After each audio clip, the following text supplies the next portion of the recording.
नमस्कार, आकाशवाणी से प्रस्तुत है समाचार प्रभात।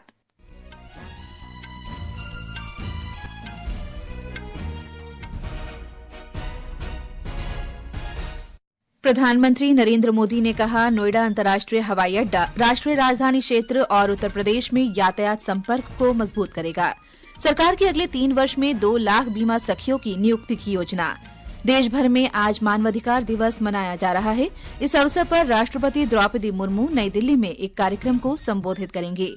रक्षा मंत्री राजनाथ सिंह और रूस के रक्षा मंत्री आंद्रे बेलोसोव आज मॉस्को में भारत रूस अंतर सरकारी आयोग की सैन्य और सैन्य तकनीकी सहयोग बैठक की सह अध्यक्षता करेंगे। भारत ने मस्कट में हॉकी महिला जूनियर एशिया कप में मलेशिया को 5-0 से हराया और भारत ने दिल्ली में बधिर द्विपक्षीय क्रिकेट श्रृंखला में श्रीलंका को 5-0 से पराजित किया। समाचार प्रभात के साथ मैं फरहत नाज। प्रधानमंत्री नरेंद्र मोदी ने कहा है कि निर्माणाधीन नोएडा अंतर्राष्ट्रीय हवाई अड्डा राष्ट्रीय राजधानी क्षेत्र और उत्तर प्रदेश में यातायात संपर्क को मजबूत करेगा और इससे लोगों को काफी आसानी होगी। सोशल मीडिया मंच एक्स पर अपने पोस्ट में प्रधानमंत्री मोदी ने कहा कि उनकी सरकार ये सुनिश्चित कर रही है कि आम लोगों के लिए उच्च गुणवत्ता वाले बुनियादी ढांचे का निर्माण हो और वे समृद्धि बढ़ाने के लिए संपर्क सुविधा की शक्ति का लाभ उठा सकें। ब्यौरा हमारे संवाददाता से।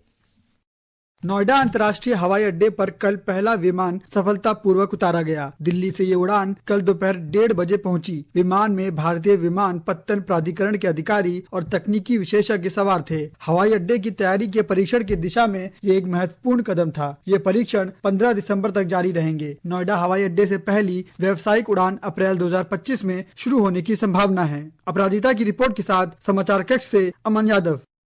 वित्त मंत्री निर्मला सीतारामन ने कहा है कि सरकार की योजना अगले 3 वर्षों में बीमा सखी या बीमा अभिकर्ताओं की नियुक्ति करने की है। पानीपत में बीमा सखी योजना के शुभारंभ अवसर पर उन्होंने कहा कि इस वर्ष 25,000 बीमा सखियों की नियुक्ति की जाएगी। इन 3 सालों में 2 लाख बीमा सखी का नियुक्त करने के लिए हम कोशिश करेंगे। 2 लाख पूरे देश भर में से महिला ही नियुक्त होंगे।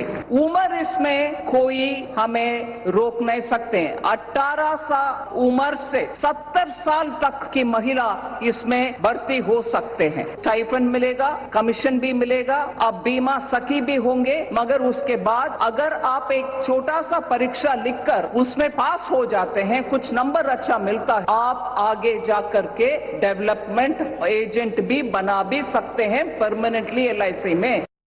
प्रधानमंत्री नरेंद्र मोदी ने कल हरियाणा के पानीपत में एक समारोह में महत्वाकांक्षी बीमा सखी योजना का शुभारंभ किया। भारतीय जीवन बीमा निगम की इस पहल का उद्देश्य 10वीं कक्षा तक पढ़ाई पूरी कर चुकी 18 से 70 वर्ष तक की महिलाओं को सशक्त बनाना है।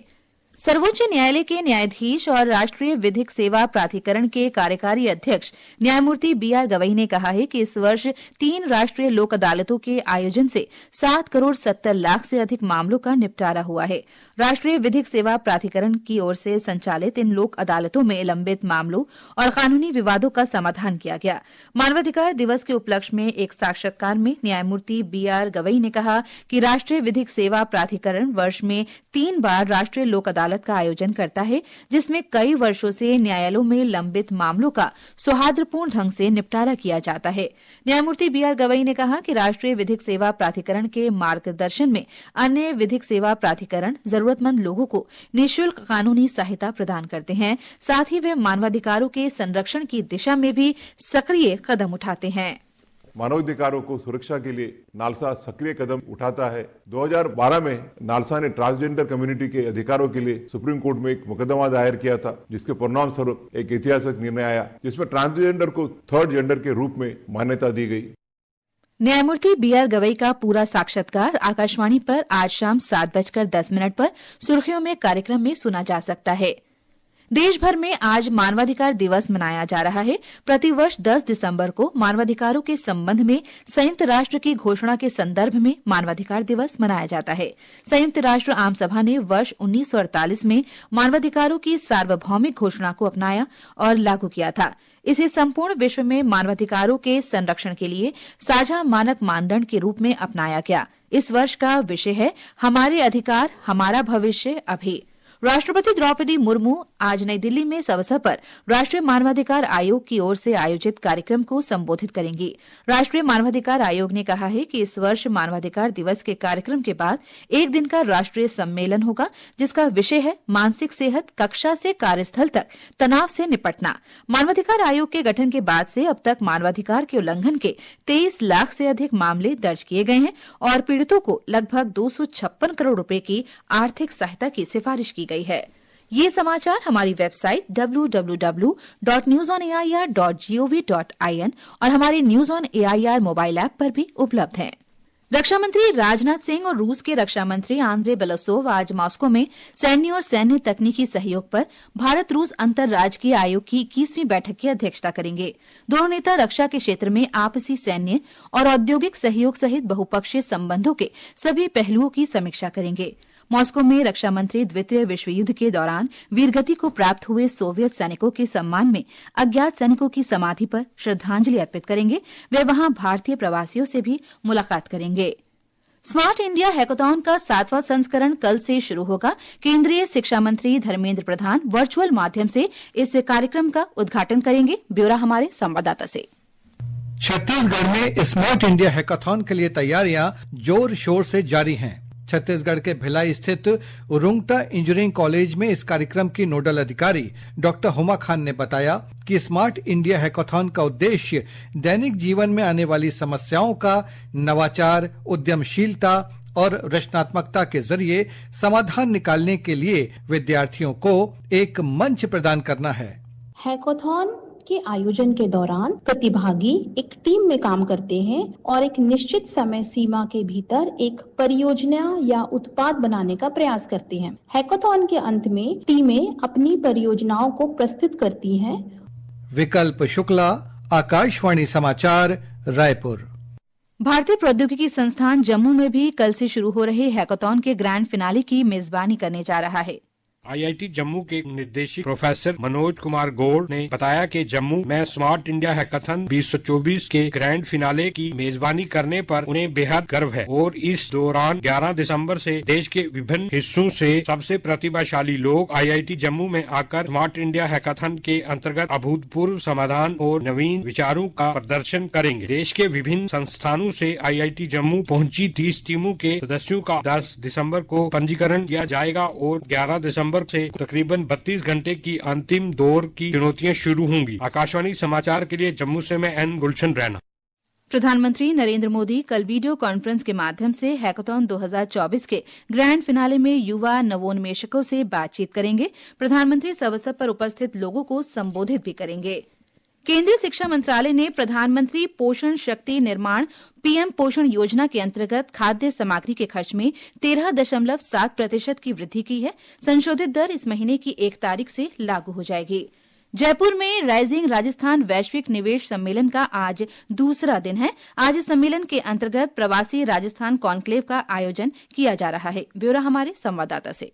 प्रवासी कॉन्क्लेव के अलावा सम्मेलन में आज विभिन्न क्षेत्रों पर आधारित 7 सत्र आयोजित होंगे। स्टार्टअप, शिक्षा, कृषि उद्योग, स्वास्थ्य और सप्लाई चेन जैसे विषयों पर आधारित सत्रों में विशेषज्ञ, उद्योग संगठनों और राज्य सरकार के प्रतिनिधि अपने विचार रखेंगे। इसके अलावा अमेरिका, मलेशिया, जर्मनी, सिंगापुर तथा कोरिया देशों पर केंद्रित सत्रों में प्रदेश में इन देशों के लिए निवेश की संभावनाओं के बारे में विस्तार से मंथन होगा। कल एमएसएमई कॉन्क्लेव आयोजित किया जाएगा। जितेंद्र द्विवेदी, आकाशवाणी समाचार, जयपुर। मध्य प्रदेश के मुख्यमंत्री मोहन यादव ने कहा है कि सरकार का 1 साल पूरा होने के उपलक्ष्य में 11 से 26 दिसंबर तक राज्य भर में जन कल्याण पर्व मनाया जाएगा। डॉ मोहन यादव ने नई दिल्ली में संवाददाताओं को संबोधित करते हुए कहा कि इस अभियान के अंतर्गत युवाओं, महिलाओं, किसानों और गरीबों के विकास और कल्याण पर ध्यान केंद्रित किया जाएगा। जन कल्याण पर्व के माध्यम से हमारी बड़ी बड़ी योजनाओं को प्रदेश के स्तर पर हमने कुछ कार्यक्रम बनाए, जिसमें लगभग 18,354 करोड़ के विभिन्न प्रकार के विकास कार्यों का भूमि पूजन और लोकार्पण अलग अलग अवधि में किया जाना प्रस्तावित किया गया है। और अब खेल खबरों के साथ हैं मुकेश कुमार बल। ओमान के मस्कत में महिलाओं की जूनियर एशिया कप हॉकी प्रतियोगिता में भारत ने मलेशिया को 5-0 से हराकर अपना शानदार प्रदर्शन जारी रखा है। इस प्रतियोगिता में मलेशिया के विरुद्ध ये भारत की लगातार तीसरी जीत है। इससे पहले भारत ने बांग्लादेश को 13-1 से हराया था। अब भारत का मुकाबला कल चीन से होगा। ये मैच भारतीय समय अनुसार रात 8:30 बजे से खेला जाएगा। इस प्रतियोगिता की शीर्ष 5 टीमें हॉकी विश्व कप में अपनी जगह पक्की करेंगी। भारतीय बधिर क्रिकेट टीम ने द्विपक्षीय 1 दिवसीय बधिर क्रिकेट श्रृंखला में श्रीलंका के खिलाफ 5-0 से क्लीन स्वीप किया है। ये श्रृंखला 2 से 8 दिसंबर तक दिल्ली में खेली गई। श्रृंखला का अंतिम मैच भारत ने 13 रन से जीता। साई आकाश को मैन ऑफ द मैच चुना गया। श्रृंखला में सर्वाधिक 12 विकेट हासिल करने वाले श्रीलंका के एलन रोज कालेब को मैन ऑफ द सीरीज चुना गया। ओडिशा मास्टर्स 2024 बैडमिंटन टूर्नामेंट की आज कटक में शुरुआत होगी। ये टूर्नामेंट 15 दिसंबर तक चलेगा। पुरुष सिंगल्स के राउंड 64 में शाश्वत दलाल, चिराग सेन और वरुण कपूर चुनौती पेश करेंगे। नितिन एचवी और अनघा पाई की जोड़ी मिक्स्ड डबल्स के राउंड 32 में ध्रुव रावत और राधिका शर्मा के साथ मुकाबला करेगी। प्रो कबड्डी लीग में कल पुणे में दबंग दिल्ली और हरियाणा स्टीलर्स ने अपने मुकाबलों में जीत हासिल की। एक अन्य मैच में हरियाणा स्टीलर्स ने तेलुगु टाइटंस को हराया। मौसम विभाग ने पंजाब, हरियाणा, चंडीगढ़, पूर्वी उत्तर प्रदेश, बिहार और पश्चिम बंगाल में सुबह और रात के समय घना कोहरा छाये रहने का अनुमान व्यक्त किया है। हिमाचल प्रदेश, झारखंड, असम, मेघालय, नागालैंड, मणिपुर, मिजोरम और त्रिपुरा में भी ऐसी स्थिति बनी रहने की संभावना है। विभाग ने अगले 2 से 3 दिनों के दौरान उत्तर और उत्तर पश्चिमी भारत में शीतलहर का अनुमान व्यक्त किया है। इस बीच राष्ट्रीय राजधानी दिल्ली में वायु गुणवत्ता खराब श्रेणी में है। आज सुबह 7 बजे वायु गुणवत्ता सूचकांक 215 के स्तर पर रहा। केंद्रीय प्रदूषण नियंत्रण बोर्ड के अनुसार दिल्ली के कुछ क्षेत्रों में वायु गुणवत्ता सूचकांक 300 के स्तर को पार कर गया। ये समाचार आकाशवाणी से प्रसारित किए जा रहे हैं। ताजा समाचार जानने के लिए आप हमारे social media handle x@AIR News Hindi को फॉलो कर सकते हैं। और अब आज के समाचार पत्रों की सुर्खियों के साथ हैं मुकेश कुमार। धन्यवाद Farhat.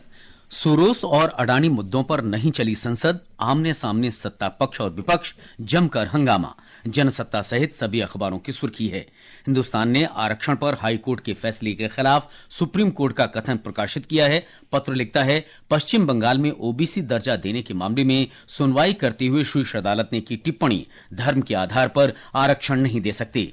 Rising Rajasthan global investment summit में प्रधानमंत्री नरेंद्र मोदी का संबोधन भी कई अखबारों ने प्रकाशित किया है। अमर उजाला लिखता है, पीएम ने कहा, भारत ने सुधार, प्रदर्शन और परिवर्तन के मंत्र से हर क्षेत्र में किया विकास। हिंद को मिला नया योद्धा, आईएनएस सुशील रडार को देगा चकमा, शत्रुओं का बनेगा काल। रूस के तटीय शहर कैलिनिनग्राद के तट पर भारतीय नौसेना को सौंपा गया जहाज, दैनिक जागरण की खबर है। शतरंज में 9 साल के आरित कपिल द्वारा 66 साल के ग्रैंड मास्टर को हराने की खबर आज सभी अखबारों की सुर्खी बनी है। दैनिक भास्कर लिखता है, छोटी उम्र बड़ा कमाल, ग्रैंड मास्टर को हराने वाले पहले भारतीय बने आरित। पहाड़ों ने पर्यटकों को बुलाया, बर्फबारी से मैदानों में हल्की शीतलहर आज से। राजस्थान पत्रिका ने हुस्न पहाड़ों का शीर्षक से शिमला की मनमोहक तस्वीरों के साथ ये खबर प्रकाशित की है। धन्यवाद मुकेश। और अंत में मुख्य समाचार एक बार फिर। प्रधानमंत्री नरेंद्र मोदी ने कहा, नोएडा अंतर्राष्ट्रीय हवाई अड्डा राष्ट्रीय राजधानी क्षेत्र और उत्तर प्रदेश में यातायात संपर्क को मजबूत करेगा। सरकार के अगले 3 वर्ष में 2 लाख बीमा सखियों की नियुक्ति की योजना।